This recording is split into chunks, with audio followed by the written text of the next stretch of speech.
Exceptionnellement, les amis et les ennemis, Sénégal l'a fait. 3-0 avec carton rouge. Bénin a été écrasé par le Sénégal. Bénin, vous êtes trop petit pour le Sénégal. Le Sénégal, c'est les lions. On est en train de faire le documentaire. Vous êtes des pabas. Vous êtes des Fabrice Sepa. Donc, vous ne pouvez pas jouer avec le Sénégal. C'est impossible. Sadio Mané, quel joueur, quel responsable, quel leader, infirmière, médecin. Quel Sadio Mané, Antoine Mendy. Quel gardien défensif, offensif, fédération, octa-collectif. Merci beaucoup le Sénégal, les lions de la Teranga. Oh, j'ai pleuré. On est content. Félicitations, bonne qualification. Tête de la poule, le Sénégal, les lions. Vous êtes plus de buts que les Congo, les Coporopatales. Vive le Sénégal, les lions.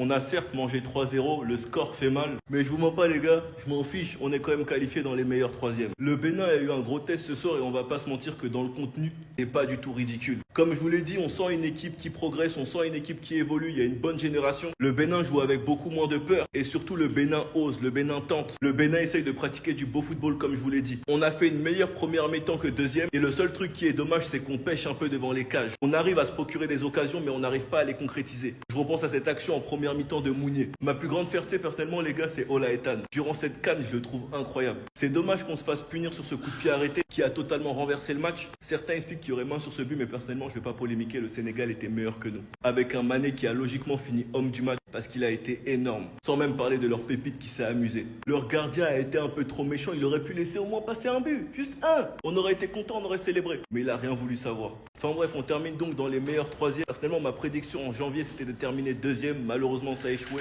Mais on est qualifié au moins, je suis déjà fier. Maintenant on va juste essayer de créer l'exploit face à l'Égypte. Sinon vous les gars, vous en pensez quoi? Ramenez-vous sur Snap sans nuit. Mais quelle soirée on vient de vivre! Est-ce que vous avez assisté au multiplex qu'on a eu entre le Sénégal et la RDC? Ce soir, ils se sont rendus coup pour coup. Personne ne voulait affronter l'Algérie. Personne ne voulait accepter cette deuxième place. On a eu le droit à 2 matchs de dingue. La RDC qui l'emporte 3-0. À un moment, on était même au 4-0. Ils ont été pendant quelques instants premiers du groupe. On savait même pas qui est-ce qui pouvait départager la RDC et le Sénégal, tellement tout les rapprochait. De son côté, le Sénégal l'a emporté en fin de match 3-0 face au Bénin, qui eux aussi seront qualifiés. Mais attention, le Sénégal aura un absent de taille pour les huitièmes de finale. Kalidou Koulibaly, les amis. Le roc, le capitaine, la légende sénégalaise. Regardez cette très grosse faute qui mérite bien sûr largement carton rouge. Il va manquer aux Sénégalais pour les huitièmes de finale. Mais résultat des comptes, le Sénégal s'en sort premier et n'affrontera donc pas l'Algérie. C'est bien la RDC en finissant deuxième qui va affronter l'Algérie. Regardez d'ailleurs, là je vous mets le tableau. RDC-Algérie juste ici, le Sénégal ici attend toujours son adversaire. Pour vous, quelle partie de tableau est la plus compliquée? La partie à gauche avec l'Égypte, avec le Sénégal, avec la Tunisie et le Mali, ou alors la partie de droite où on a pourtant pour l'instant l'Algérie, le Maroc et la RDC, le Nigeria. En vrai à droite il y a beaucoup de niveaux. Ils sont imprenables. Ils sont imprenables. Pour l'instant, c'est la meilleure équipe de la compétition. Bénin ou Botswana, c'est même tarif, c'est 3-0. Le Sénégal avoir joué, c'est trop plaisant. C'est une dinguerie, c'est trop plaisant. Même avec un carton rouge, ils ont aggravé le score. Ils étaient au-dessus aujourd'hui. Et encore une fois, évidemment, c'est un résultat que VisiFoot avait prédit avec 77% de victoire pour le Sénégal. Mais le plus choquant, encore une fois, c'est pas ça. C'est que VisiFoot a encore prévu combien de buts il allait avoir dans le match. Ça me fait toujours autant péter un plomb. VisiFoot, c'est une intelligence artificielle qui prédit ce qui va se passer dans les matchs grâce à des statistiques, des données, etc.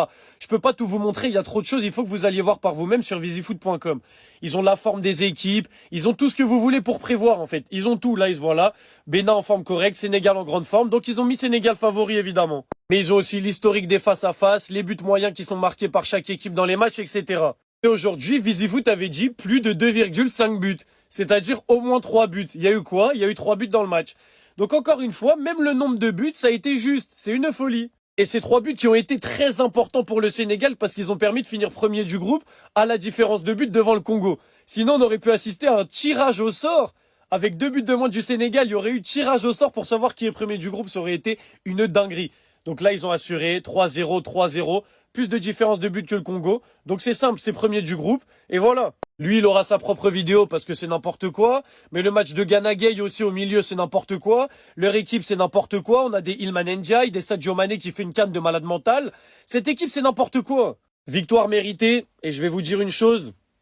Bonne chance à ceux qui vont aller les sortir. Bonne chance pour aller sortir le Sénégal parce que le niveau, waouh, mon Dieu. Les amis, venez, on se pose. et on parle d'Ibrahim Mbaye. Est-ce que c'est normal d'autant impacter des matchs avec tes entrées en jeu? Est-ce que c'est normal d'être aussi important pour ton équipe nationale en étant aussi jeune? Quand il est rentré, le commentateur, il a dit quelque chose qui m'a fait rire. Il a dit, si les défenseurs le laissent se mettre face au jeu, ils ne verront que son numéro. La phrase, elle veut tout dire et la phrase, elle est réelle. Tu le laisses se mettre face au jeu, il t'envoie une soupape, tu le revois 10 minutes après. Et c'est pas comme s'il était juste rapide. Parce que déjà, ça, c'est un atout qui est incroyable au vu de comment il court vite. Mais chaque fois qu'il touche la balle, c'est le geste juste. La passe qu'il faut, les dribbles qu'il faut. Il en fait pas trop. Aujourd'hui, le Sénégal, ils sont un petit peu en galère. 2-0, mais il y a carton rouge, faut pas se prendre de but pour être premier. Il va te prendre la balle, il te coupe la course du défenseur pour qu'il y ait penalty, comme Barcola a fait avec Araujo. D'ailleurs, j'ai eu des visions, c'est exactement la même chose.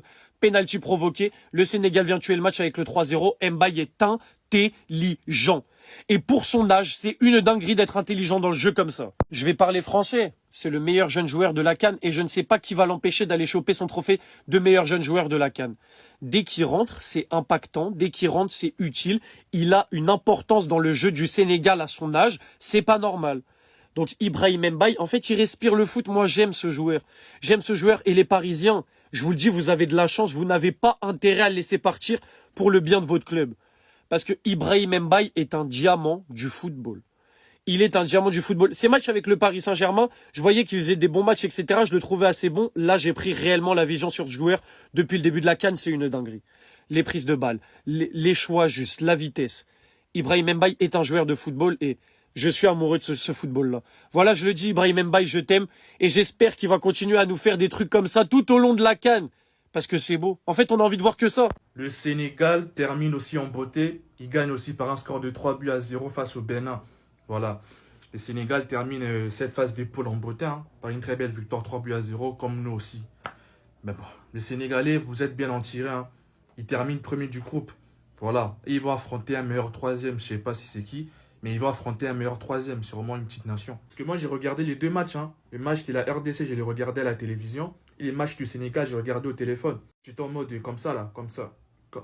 Juste comme ça. Un œil sur la RDC, un œil sur le Sénégal. En espérant que vous ne puissiez pas marquer beaucoup de buts et terminer premier. Mais bon, ce n'est pas grave. On a fait l'essentiel. On a marqué 3-0. Vous aussi, vous n'êtes pas laissé faire. Vous avez marqué aussi 3-0. Même si à un moment, on était passé devant vous. Hein. Quand on avait marqué le 4e but, on était déjà devant vous. Moi, j'étais déjà content en mode, ouais, on est premier du groupe, hein, c'est fini. Bon, l'arbitre avait refusé le but du 4-0, mais bon, c'est pas grave. Mais voilà, j'ai rien à dire. Hein. Bravo pour votre victoire. Franchement, c'est mérité, vous êtes forts, c'est logique. Hein. Voilà, bravo pour votre victoire et pour votre qualification. J'espère qu'on va se croiser en finale, hein, les Sénégalais. J'espère en tout cas. Faites des bons résultats de votre côté. Nous, on s'en fera pareil. Et j'espère qu'on va se croiser en finale, en tout cas. Donc, Sénégal rec. Bon, le Sénégal finit premier du classement en battant le Bénin 3-0 grâce à un but de Abdoulaye Seck, Habib Diallo et Chérif Ndiaye. Si vous avez regardé les résultats comme ça, vous serez content. Vous allez dire, ah, le Sénégal a maîtrisé. Le Sénégal n'a rien maîtrisé dans ce match-là. Et c'est la raison pour laquelle je ne suis pas satisfait. J'aurais été ivoirien, j'aurais célébré, j'aurais été content. Je suis sénégalais, je suis insatisfait. Et l'insatisfaction, c'est le résultat d'une équipe gagnante. Déjà sur la première mi-temps, je pense que j'ai assisté à l'une des pires premières mi-temps de la CAN. C'était peut-être même la pire. Je n'ai pas le souvenir d'avoir vu pire que ça. Dans le contenu, on n'a rien proposé. Même en termes de possession, où c'est normalement là où le Sénégal brille le plus, on a réussi à faire quand même jeu égal ou quasiment jeu égal face au Bénin. Sur les 3 buts qu'on met, on met un penalty, une tête qui était plus une épaule qu'une tête, et encore une fois, une individualité de Sadio Mané qui nous a sauvé un petit peu la mise et qui nous a permis de sortir un peu la tête de l'eau. Aïe Khalidou, je te jure, la faute, elle n'était pas nécessaire. Là, maintenant, on va aller en 8e sans toi. Le patron, le ministre, notre capitaine. Non, ça me fait mal. Ça me fait mal parce que je ne sais pas avec quelle charnière centrale on va commencer nos prochains matchs. Ah là là. Ibrahim Mbaye. Je rigole tout seul quand je pense qu'il y a quelques semaines de ça, Milanais disait qu'il n'allait rien faire à la CAN, que c'était une petite pioche pour le Sénégal. J'avais vu juste. Aujourd'hui encore, il nous sauve la mise. J'avais dit ça le match passé, je le redis aujourd'hui. Il vient provoquer un penalty.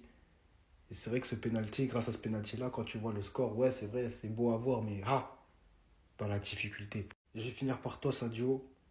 Beaucoup te voyaient déjà mort dans le film. Beaucoup ne comprenaient même pas ta titularisation ou même le fait que tu sois sur la liste de Papetian pour cette CAN. Aujourd'hui, tu as fait fermer beaucoup de bouches. Individuellement parlant, tu as encore les jambes. Tu es encore en jambes. L'ancien n'a pas dit son dernier mot. Il n'a pas tiré sa révérence. Sénégal-Bénin, 3-0 pour le Sénégal. S'il y a ce score-là, s'il y a un clean sheet ce soir, c'est parce qu'il a fait son taf. Si c'est pas lui là, vous en prenez au moins 2 et on passe devant vous. En plus, vous perdez votre taulier. Heureusement, on finissait pas deuxième, la vérité, parce que perdre Koulibaly et finir deuxième et affronter la partie de tableau, là, difficile, naïveté. Je sais pas dans le gars. Comme je viens de le dire, dans tous les cas, on a marqué que 3 buts. On a été incapable de marquer plus de buts en première mi-temps et de mettre un autre but en deuxième. C'est comme ça. Le Botswana commence à jouer le bloc bas, perdre du temps, le gardien il te fait des arrêts de fou, bref, vas-y, ça y a rien. Parlez de lui, hein. Il avait fait mal à Koundé, j'en avais dit du bien. Première sélection, j'en ai parlé, son deuxième match en sélection, j'en ai parlé parce qu'il avait été beaucoup critiqué après le premier. Contre la RDC, il est décisif. Là, il te donne un penalty. Il marque des points, hein. Il marque des points. Franchement, il n'y a rien à dire. Je ne sais plus qui vous allez affronter en 8e, vous avez une partie de tableau qui est moins compliquée. Bonne chance à vous. Hein. Bonne chance. C'est la même action, les gars. C'est la même action. C'est la même action. En fait, les gars, quand j'ai vu Mbaye partir comme ça, j'ai crié au défenseur, non, fais pas ça, non, parce que quelque chose s'est passé dans mon crâne. C'est comme si en fait il y avait la matière qui avait explosé, qui avait fusionné dans mon crâne. Je savais ce qui allait se passer. Je savais. C'est comme si en fait je l'avais déjà vu. Un Parisien qui part de la profondeur, un Noir qui veut l'arrêter. Ça finit comme ça dans la surface. Les gars, j'ai vu la chose venir. Et à partir de ce moment-là, j'ai perdu tout souvenir du match, les gars.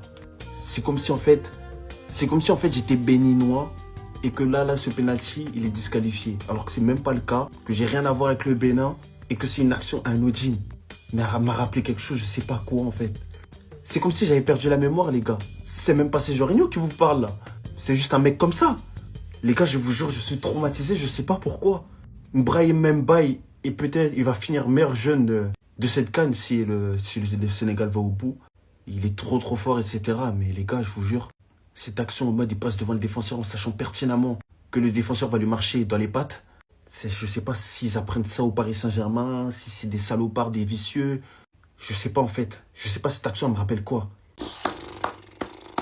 Faut applaudir au fait. Le spectacle que j'ai vu ce soir, faut applaudir que ce soit le Congo ou le Sénégal. Faut applaudir ce qu'ils nous ont proposé ce soir pour lutter pour la première place du groupe. C'est juste incroyable au fait. L'objectif de la RDC était clair. Marquer beaucoup de buts ce soir. Et ils l'ont fait, ils ont mis 3 buts. Mais il manquait un petit but, voire 2 petits buts pour passer devant. Quand la RDC a commencé à mener 2-0, on a clairement senti la pression du côté du Sénégal. Ils étaient obligés de marquer, ça se sentait dans leur jeu au fait. Ils étaient obligés de se bouger le cul. Voici donc à quoi ressemble le classement final du groupe. Le Sénégal premier à égalité avec la RDC. Mais ils ont un petit avantage au goal average. Le Bénin qui termine 3e.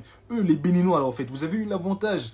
Le Sénégal a pris un carton rouge, vous êtes même pas foutu de mettre en but, wesh. C'est pas sérieux, wesh. À 11 contre 10, on peut même pas compter sur vous. Bref, ce qui veut donc dire que le Congo va affronter l'Algérie dès les 8e de finale, les gars. Ça va être une dinguerie, un match à ne pas rater. Les Algériens, préparez-vous parce que le Fimbu arrive sur vous. Soyez prêts. C'est un crack. 45 minutes m'ont suffi, hein. Habib Diarra. Mais c'est trop grave, ce mec. Je le découvre seulement aujourd'hui, moi je suis désolé. Je suis désolé, Sénégalais, mais ce mec-là est trop fort. Il doit être titulaire. Il doit être dans le 11 de départ, comme Mbaye. Les deux, franchement, c'est trop grave. À chaque fois qu'il prend le ballon, il porte le ballon vers l'avant. Il se passe quelque chose. Première balle aujourd'hui, hein. Première prise de balle. Il met un coup de taser. Un joueur béninois, il lui casse les reins, il lui casse le dos, il lui casse tout le corps, wesh. Carrément, il essaie de l'attraper. Et c'est là que je me rends compte que le Sénégal, c'est vraiment trop fort offensivement. Sadio Mané, je sais même pas quel âge il a, mais il est encore sur le rinté, l'ancien. C'est trop grave. Aujourd'hui, c'est lui qui met le deuxième but qui permet justement au Sénégal de souffler, d'éviter l'Algérie en 8e. Et on sait que ça allait être un match très compliqué. Il vient, il récupère le ballon, il dribble un joueur, il fait la passe décisive, c'est trop grave. Première mi-temps, on l'a pas trop vu, mais l'activité en deuxième, c'est trop grave. Et encore une fois, ce mec-là, aujourd'hui, je suis encore obligé d'en parler. J'en ai parlé dernier match. Sa rentrée, elle était sublime. Il a sublimé le Sénégal offensivement. Mais encore une fois, aujourd'hui, en fait, c'est pour ce genre de mec-là que j'allume ma télé. Il est trop fort au football. C'est un 0-8, ma gueule. Le deuxième meilleur 0-8 du monde derrière Lennart Carr. Parce que mon chouchou quand même d'abord. Mais franchement, tu veux pas venir au Bayern, là? Le PSG, vas-y, vite fait, eux.